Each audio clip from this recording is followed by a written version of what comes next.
এই যে কান। আরে ভাই খাবারটা তো মাটিতে পড়ে গেছে, আপনি এটা দিছেন কেন? আরেকটা নিয়ে আসেন। আরে বেটা খাবার যেটাই সে পড়ছে ওইটাই তোর চেহারা চেয়ে বেশি পরিষ্কার। এত কথা বলিস না, যা দিছি চুপচাপ খেয়ে নে। কি আর করার, খাবার অপচয় করা ভালো না, এটাই খেয়ে নি।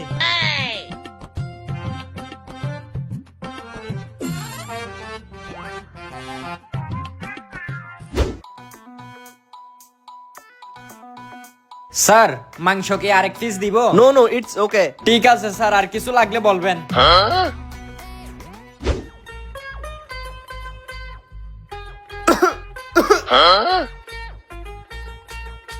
এ ভাই, ভাই একটু এদিকে আসেন। আরে মেয়ে এত তাড়াহুড়া করিয়েন না, দেখতেছেন না কাজ করতেছি, আসতেছি, ওয়েট করেন। আরে ভাই এদিকে পানি না, একটু পানি দেন না। কি রে, ওই লোকটা ডাকতেছে আর রিয়াদ যাচ্ছে না কেন? ও তো এরকম করলে আমাদের রেস্টুরেন্টের মান সম্মানটাই শেষ করে দিবে। আচ্ছা গিয়ে দেখি। কি রে বেটা, তোর কাস্টমার তোর কতক্ষণ ধরে ডাকতেছে পানির জন্য, পানি দিচ্ছিস না কেন? আরে বেটা এই গ্রামের ক্ষেত্রে রেস্টুরেন্টে কেন আসছে সেটা একটু বুঝি না। ওর যাওয়া উচিত ছিল রাস্তার পাশের কোনো হোটেলে গিয়ে রংসা আর বেলা বিস্কুট খাইতো না, বড় রেস্টুরেন্টে চলে আসছে। আসার প্রত্যেকে আমারে জ্বালাচ্ছে, এটা দে ওইটা দে। আরে বন্ধু তোর কাস্টমারটা দেখ কত হ্যান্ডসাম, কত ইয়াং, দেখলেই মনে হয় যে যাওয়ার সময় তোর 500 টাকা টিপস দিয়ে যাবে। আর এই গ্রামের ক্ষেত্রে আমাকে 1 টাকা টিপস দিবে, ওরা আমি সেবা করতে যাবো কোন দুঃখে? তুই কি তাহলে টিপসের আছে কাস্টমারকে সার্ভিস দিছিস না? তুই কি জানোস না কাস্টমার বড় লোক হোক বা গরিব সবাই সমান? তোর যদি এতই মায়া লাগে তুই তাইলে আমার কাস্টমারকে গিয়ে সার্ভিস দে, আমি তোর কাস্টমারকে গিয়ে সার্ভিস দিচ্ছি। আচ্ছা ঠিক আছে, তুই আমার টারে সার্ভিস দে আর আমি তোর টারে সার্ভিস দিচ্ছি। ঠিক আছে যা গিয়ে তুই পানি দিয়ে আয়। আচ্ছা ঠিক আছে। ওয়েটার, এ ওয়েটার, শালারেরা কোথায় গেল? জি স্যার। এতক্ষণ ধরে ডাকতেছি, কোথায় ছিলা? কথা কি কানে যায় না? স্যার একটু বিজি ছিলাম আমি। তাড়াতাড়ি পানি ডালো। জি স্যার এক্ষুনি দিতেছি। এই যে স্যার নেন আপনার পানি। স্যার এখন থেকে সার্ভিসের জন্য আপনি আমাকে ডাকবেন, আমি আপনাকে সকল সার্ভিস দিব। আচ্ছা ঠিক আছে, ওকে। ঠিক আছে স্যার। স্যার এই যে আপনার পানি। লেট হওয়ার জন্য আন্তরিকভাবে দুঃখিত। ঠিক আছে ভাই, কোনো সমস্যা নাই। ওয়েটার, এ ওয়েটার, রোম রোম ভাইও। জি স্যার।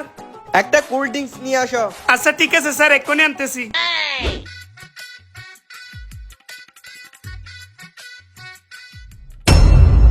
বেয়াদব, তোকে কি আমি ডালতে বলছি? দে দিকে দে। Sorry sir. ব্যাপারটা আমি দেখতেছি। Sorry sir. ওই ওয়েটারের সেই এই ওয়েটারের ব্যবহার অনেক ভালো, ওকে কিছু টিপস দি। এই নেন, এটা আপনার টিপস। এত টাকা টিপস? না না স্যার, আমার এত টাকা প্রয়োজন নাই। ভাই আপনার ব্যবহার আমার ভালো লাগছে, এই জন্য আমি আপনাকে খুশি করে দিছি। বিলের টাকাও আমি দিয়ে দিচ্ছি। আচ্ছা ঠিক আছে স্যার।